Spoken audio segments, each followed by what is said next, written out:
Hello everybody, and welcome back to a brand new episode of our NASCAR Heat 5 career mode here on the channel. I hope you're all having a great day. Today we take on our back-to-back road course race here as we head from Road America, last episode now, into Mid-Ohio. Very excited for what's one of the wildest road courses on the NASCAR Heat 5 schedule, and we take once again the Next Level Racing colors on board this weekend of this Junior Motorsports number 8 Cadillac as we try to get a nice potential second road course win of the season.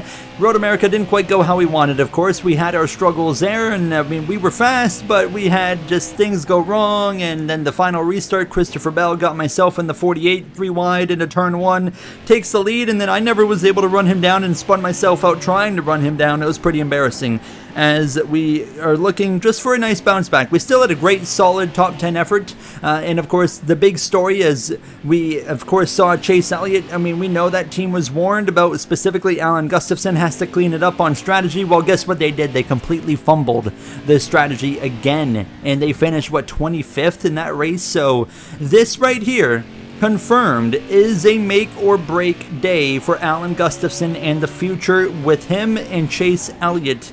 They will not shy away from separating those two drivers mid-season if that's what it takes to get that 9 team back on track and to keep Chase Elliott at Hendrick Motorsports here as we come through the final couple of corners now, as we're going to head down the front straightaway. That was a really sporty lap, and we hit a 128.38, and for the second time this season, both on road courses, we'll be on pole position. Very strong start to this weekend. Tyler Reddick for Trackhouse is going to join us on the front row as Buscher, Byron, AJ Allmendinger in the top 5, Gibbs, Elliott, Bell round out the top 10. Good start for Chase Elliott, and makes, again, life a bit easier for Alan Gustafson, or maybe even harder, because it seems like it doesn't matter how good that 9 car is, they're going to screw it up. As at the bottom of the grid, we got Will Rogers actually in the field this weekend for the number 66 MBM team, but Austin Hill at the back of the grid. We had, of course, other series racing this weekend with the Truck Series as well as the Amazon Prime Series, and we have the Trucks with Josh Williams picking up the win over Marco Andretti, as well as Tanner Gray in the conversation. Daniel Hemrick all up there towards the top 5 as you see the rest of the order scroll through, as all the way at the bottom there was Landon Castle. Amazon Prime, however, here from this Mid-Ohio circuit, it would end up being Ryan Sieg actually winning over Daniel Suarez and Jake Finch. So great effort there for Ryan Sieg to get that, of course, family-owned team into victory lane and now into the Amazon Prime playoffs, of course, for this final season of the Heat 5 career mode.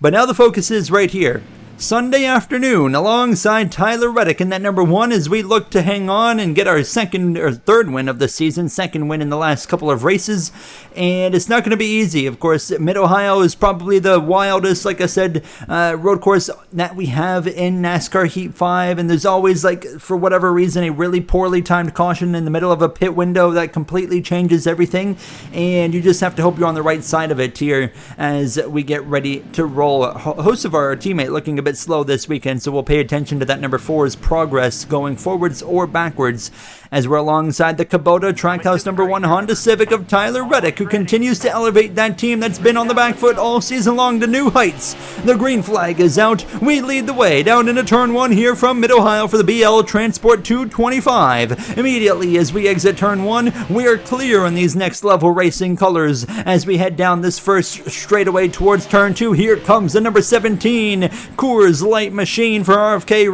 Racing of Chris Buscher. Buscher's been so strong at the road courses this season, of course, was runner-up to us in Sonoma. He's going to very much be in the conversation, it looks like, here, as he did not quite get past that number 1 of Reddick. He'll have to settle in P3 as we head down into what I call the chaos corner of this racetrack. I mean, people just get after it. There's a good chance we're going to get knocked out of the way in this corner at least once today. It always happens at least once throughout every time we come to this racetrack, but fortunately it doesn't happen on lap 1. We're able to stay out in front, and now hopefully we can start to run away from the competition, and I'm honestly wanting to do what we did in Sonoma, just absolutely destroy the field and dominate. In Sonoma, we qualified pole, we won all the stages, we led every lap, and we won the race.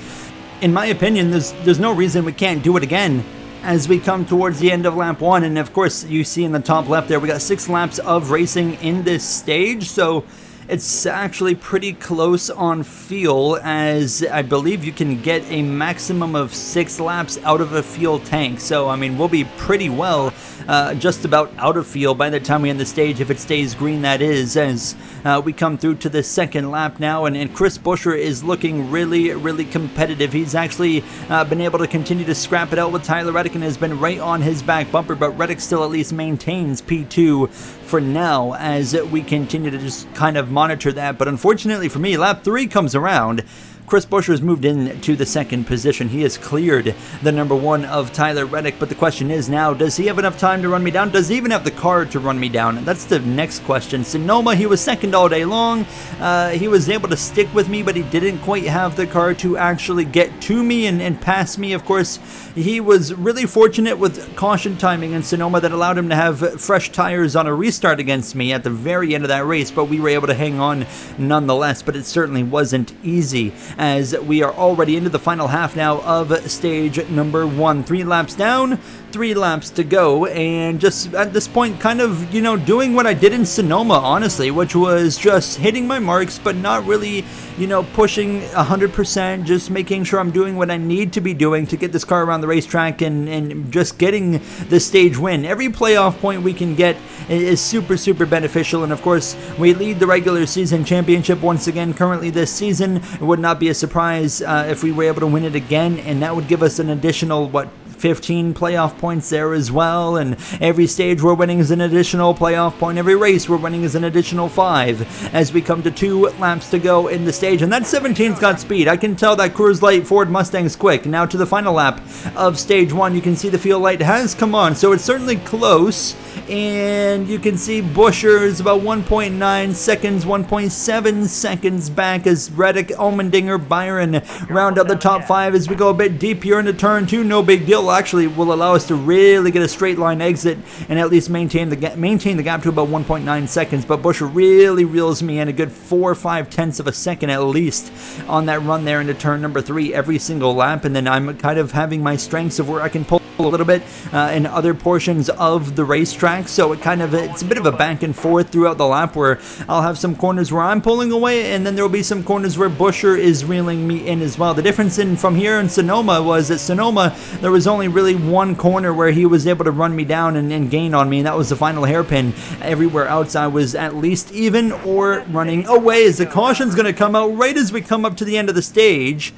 Literally like 2 corners to go and then the stage ends.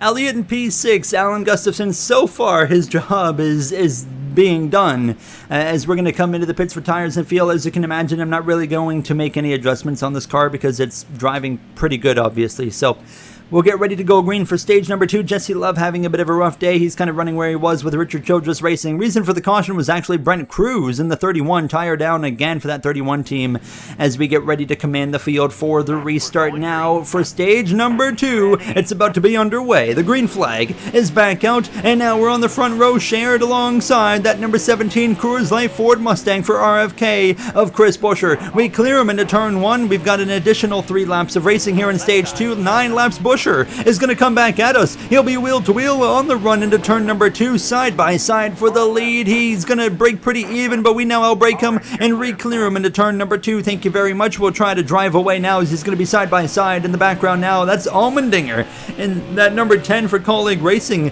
right there, bringing the fight to Buescher. But on this run towards turn 3, it looks like Buescher's actually going to be able to get himself back out in front here as we head into that chaos corner now, and settling in as we'll kind of take a brief look back at what's going on. I see Chase Elliott back there is going forward. Elliott just made a 3-wide move, and up into P3 goes that number 9 of Chase Elliott. Alan Gustafson is cheering him on the top of that pit box right now. What a move from the 9 of Elliott here, who says, hey, we need all the points we can get. We're still not in the playoffs after all these races so far this season. I mean, we're going into the Coca-Cola 600 next episode from Charlotte Motor Speedway. Imagine me telling you guys at the beginning of the the season that Chase Elliott would be in position and have a car capable of winning 3 to 4 races, but he's going into the Coke 600 and he's still out of the playoffs. It could change that here today, but I certainly didn't expect to be saying what I was just saying there. As you can see now, hold on, we've got a mirror full of that 17. Chris Buescher is here and he is pressuring us. We've had to take some defensive lanes, and that's going to allow him to fight alongside me. Chris Buescher, wheel-to-wheel contact between the two of us. Buescher's getting the elbows out, and to the lead goes the Coors Light 17. Kind of caught me off guard. He ran me down into turn 3,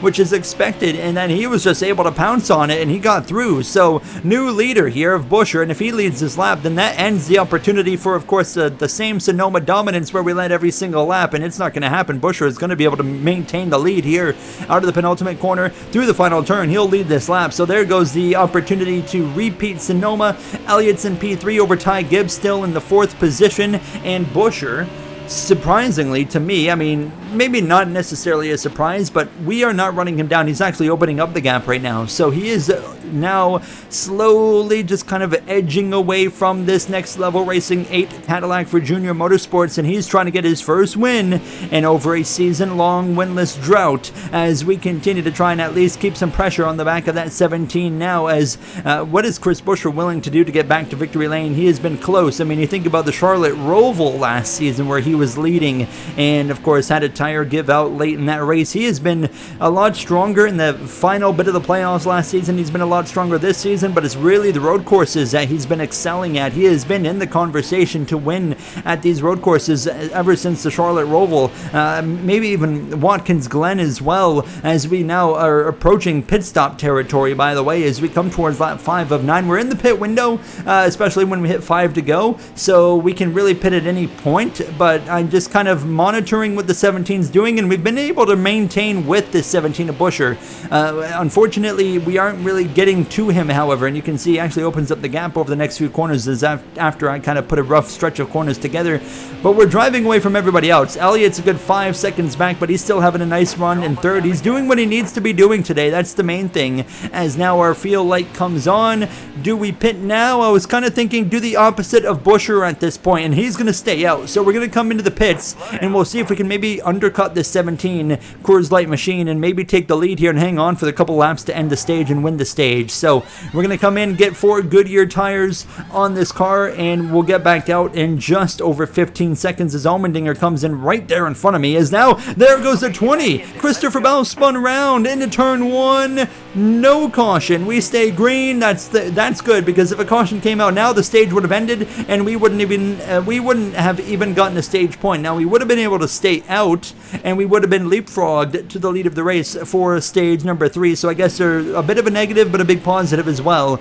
as now we're to the back of Will Rogers in that part-time 66 team. We'll be able to pass him pretty easily here down the straightaway, and the big question is Buescher and everybody else, they're going to have to pit at the end of this 6th lap. What are they going to do here when we hit, of course, turn 1? Is Buescher going to be able to come out in front of us, or do we get the undercut on that 17 team?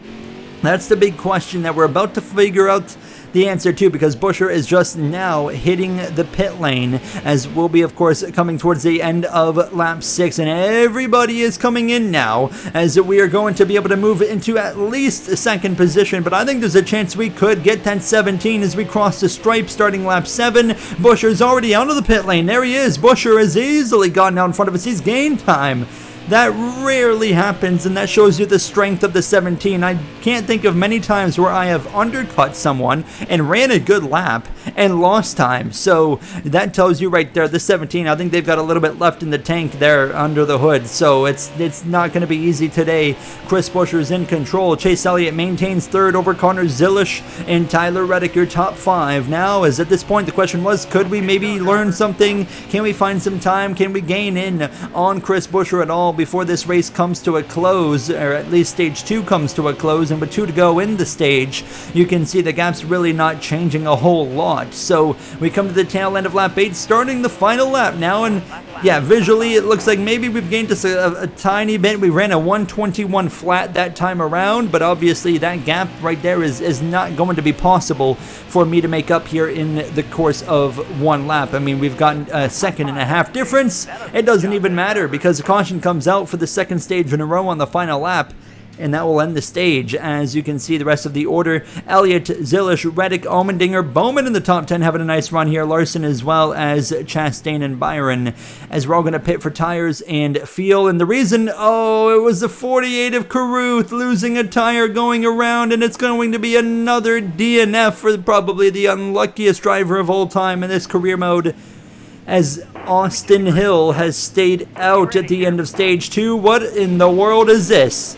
We're going to take the green flag, and we're now down to row number 2 as we all pit for tires and fuel, but Hill stays out. Immediately, I'm like, okay, come here, big boy. We're coming for the inside now as we get right on his left rear. Make sure he's out of the conversation immediately so he can't right hook anybody as we head down towards turn 2. Here's Chase Elliott into the conversation. Buescher's clear, and now he's trying to run away. We need to clear this number 9 to go after that 17, but wide through turn 2. Elliott's clear off the corner and into second position, but it's going to be short-lived. Look at the run that we get back immediately on that Lumar Flames. Number 9, Elliott's not going to make it too hard for myself. We go through into the second position. He'll settle into P3. Honestly, I'm sure he's content right now with P3, just trying to score some good points. He's actually going to lose third to Reddick, who fired one up the inside into turn 3. They're going to battle it out behind us, but it looks like Elliott might be able to maintain that third position. It's tight. Those two are racing hard at it right now, and for myself, the focus, of course, now goes to that 17 of Chris Buescher. We end lap 1 of the stage, lap 22 here of 35. This is a 2 pit stop stage, unless there's like some awkward timed cautions, but it should be a 2-stop stage here to get to the end of this race. So it's going to make things very interesting. We'll probably be pitting around lap 26, lap 27, and then we'll be able to go to lap around 32 to 33 and pit with 3 to 4 laps to go, as we now hit 11 laps to go, or actually 13 laps to go, sorry, as we continue to try and get to this 17 of Buescher. And there's a bit of a glimmer of hope here. We've cut the gap down to about 1.5 seconds again, and I mean, at some points you can kind of see his name tag popping up, so I mean, it's like, okay, we might have a chance to get there to that 17. This is not over yet, but Buescher, ever since he's taken the lead of this race, he has been really, really strong behind the wheel of that number 17, and it is not going to be an easy task to beat him. Chase Elliott's dropped to 5th behind both Reddick and Allmendinger at this point, but still having a solid run. As we are closing in, we got some trouble here coming to lap 24. Zane Smith's off the track, collecting our teammate of Hocevar. Now he hits his Penske teammate into the concrete wall. More contact. He keeps it going straight somehow, but clearly issues, and I think his day is going to be over. Another terrible, unlucky driver here in this career mode. I feel like the 3 unluckiest drivers have all been bitten today. Carruth, the 31 of Cruz, and now the 12 of Zane Smith. We stay green after all of that, and we have gotten the gap down to under 1 second to Chris Buescher. This is not over. We could maybe pull this off, as we have now officially 11 laps to go in this race. And Buescher, again, he starts opening up the gap once again, so it's kind of going back and forth, where I'll gain and then he'll kind of pull back away. But clearly, we've got a little bit of something available in this number 8 here that could still get us into the conversation. We got more problems. The 66 is around. He had big contact with somebody else, and Barry gets a piece of it as well. We stay green still, and chaos is kicking off here from Mid-Ohio. No caution. We're all still green as we are once again making some headway in on that Coors Light 17. Pit is coming up very soon. As you can see, the fuel light has come on. We're in the final 10 laps of racing. If we can't make it to 6 laps to go, then we are, of course, are going to have to pit again, and obviously we're not even going to be close to making it to 6 laps to go. That's still, 4 entire laps away. So here we go. Coming to the end of lap 26, Buescher's coming in. We're going to do the same thing. We're going to follow the 17 into the pits. We gain a big chunk of time on the pit entrance. Get down to that 40-mile-per-hour speed limit. 4 tires and fuel. No changes to the car. I'm confident now as they'll get these good gears off on the right side, get them on the left side. We're going to exit. Here comes the 17. The pit crew has gotten us out in front of the number 17. That's crucial to the lead. We will have the number 1 spot here with less than 10 laps to go, as we've still got one more pit stop to go, but we've now got control of this race here in Mid-Ohio. Buescher is probably going to want to pounce as soon as possible, as he's now on the back foot. Can't be thrilled about that pit stop. He had over a 1 second lead, and we run him down on pit entry, and then we proceed to get him in the pit lane itself, and now in control and in position to get the third win of the season for this Junior Motorsports number 8 crew as we head down into turn 3, the heavy braking zone. Buscher's laid the bumper to us. He's drove it off in there, and he's going to take the lead the rough way. To the front goes Buscher, and now it's game on. I said, okay, if that's how we're going to play, so be it. Here now as Buscher knows he is not won in over a season. He wants to do whatever it takes to get that number 17 team into victory lane, and he is showing what he's willing to do right here now as we're within still a couple of car lengths. He knocked me out of the way. I'm not going to go and wreck him, but I'm certainly going to have that same precedent of giving him the bumper and shoving him out of the way if possible or if needed as we continue on to the tail end of lap 27 within a couple of car lengths now on the back of the 17. A bit of a poor exit there out of the final turn. Here we go. Not the exit I was looking for, but we're close in the run into turn number 1. Still just under 10 laps of racing remain in this race, and on the run into turn 3, Buscher's still ahead, and I know he's going to be able to outbrake me here, but I'm certainly going to try and dive one up the inside of the 17. We drive it in super deep as we manage to actually maintain with Buscher going for maybe the lead. Caution is out maybe a second before we take the lead, and now we have to pit. It's super tight, and some drivers are electing to stay out. Some drivers are going to gamble. Buscher's coming in. Chase Elliott, oh my goodness, I hope they don't screw this up. Chase Elliott is going to stay out and take the lead, and the reason for caution was this guy. Josh Berry tire down. Buscher and myself cycle down to 17th and 18th. Everyone in front of us is gambling. They're trying to stretch it to the end of this race. Buscher, myself, and everybody behind us can make it. And actually, Chase Elliott is in my mirror. He has decided to pit at the last second. Chase Elliott restarts P19 as we drive it off into turn 1. And now it's a race between myself and Buscher to now get through traffic. And the big question is, can everybody in front of us make it on field or not? If we stayed out, we were going to be in the same situation. It was super, super close as we're all piling into turn 2, and Buscher is going to get through on us, and so is AJ Allmendinger. Here comes Tyler Reddick as well. Myself and Chase Elliott going in the wrong direction as we head down the straightaway. Elliott had a top 5 car. What's going to happen here if he doesn't even score a top 10 today and gives up again more points? Here now as we're to the inside of Reddick there, trying to outbrake him. Didn't quite pull it off. Ryan Blaney's right on me now as they're all running into each other. Cruz nearly around, saves it off of the front bumper of the 43. Legacy Motor Club driver of Noah Gregson. Chaos just all over the place here as I'm into the back of the 1 of Reddick here. We continue side by side with Cruz as we try to get forward here into P17. 5 laps to go in this race, and now Chris Buscher, the one we were battling with, has gotten through traffic very, very well so far and finds himself in a very good position if these guys run out of field. Connor Zilish is the leader. If he can make it, he will get his second win of the season now as we're 3 wide with Gilliland as well as Reddick. We'll pass them both into 15th. Here's Priest and Taylor Gray now out of the final turn right to the back of this 55 as we head down this front straightaway. 4 laps to go. We'll make it 3 wide into turn 1. Thank you very much. That'll move us up into P13. 1 car, or 2 cars, I think, just about between myself and the 17 of Chris Buscher now. And as we go down into turn 3, Buscher continues to put cars between us. Now he's past my teammate of Hocevar as well, and Joey Logano, as we've got to pass Haley, we've got to pass Logano as well, we've got to pass our teammate of Carson Hocevar, we've got to pass AJ Allmendinger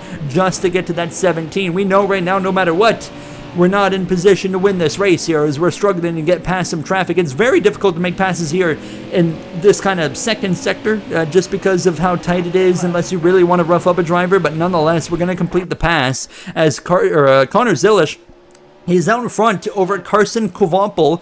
Kyle Larson on the same strategy, trying to go to the end. Same for Ty Gibbs, Nick Sanchez. There's Gio Ruggiero, and then you see Buscher just behind the number 2 of Todd Gilliland as we pass Hocevar and move ourselves up into P11. 3 laps to go, and if these guys in front of us, there's only 2 cars in front of us that we know for sure can make it, and that's Allmendinger and that's Buscher. Everybody else, it's going to be very, very borderline, and I think we're going to see some drivers pit. I think we might see some drivers try to stretch it. They might run out of fuel on the very final lap here as we come through halfway through lap 33, hoping honestly for a caution, but I just don't think we're going to get it at the way things are going. But we have run down AJ Allmendinger. If we can pass him, that'll put us in to kind of a net P2 2, but I mean, who knows at this point what it's really going to shake out to be, as we're going to dive one up the inside of that number 10, and we'll be able to get Almendinger and as well get after the 98 of Briscoe, and that Mahindra Tractors 98 will pass him off of the corner, and up into P8 we go, but Busher with 2 to go is too far gone.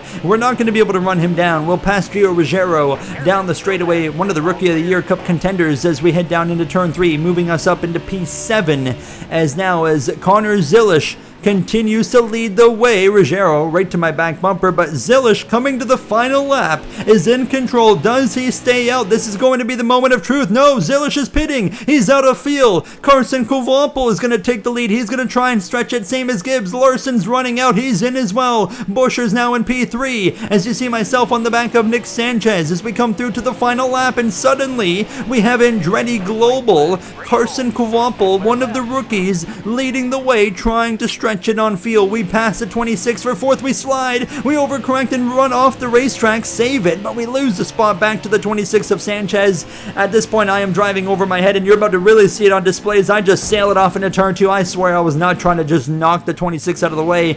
We go up the inside, we pass him for P4, and now Busher is running out of time. Gibbs and Kovampel might be able to get this 1-2 result here. Now is again trying too hard on this final lap, and we're going to pay the price now. We're going to run ourselves off the track again and lose out to Sanchez, as through the final few turns I think Kovampel is going to make it. Carson Kovampel is going to hang on field and win in Mid-Ohio over Ty Gibbs. Busher rebounds to only 3rd, as we're up the inside of Sanchez for P4 again in the final corners, and we're going to get P4 here from Mid-Ohio. Unbelievable road course race once again, and a late turn of events puts Carson Kovampel into victory lane.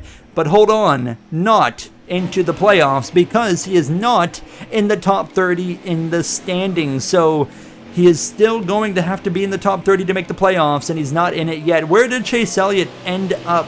Oh, did we already pass his name? I think we might have already passed his name, as I haven't seen him. And he's 36, 1 lap down. I have no clue what happened, but that might be it. Chase Elliott, going into race 12, is still out of the playoffs, and he's somehow finishing in the mid-30s, and he's still hanging around 17 to 18 points out of the playoffs, as Reddick's the last spot in, continuing to impress with Trackhouse. Going into the Coke 600, 4 stages, I think there's a real chance Chase Elliott rolls into that weekend with a brand new crew chief. As for us, we've got serious, bouncing back to do. We could have won 2 road courses. We come out of it with no wins, and Kovampel with a chance to make the playoffs if he can finish in the top 30 in standings. That's added a whole new plot line for this season. I'll see you guys in the next one. Thank you for watching. Have a great day.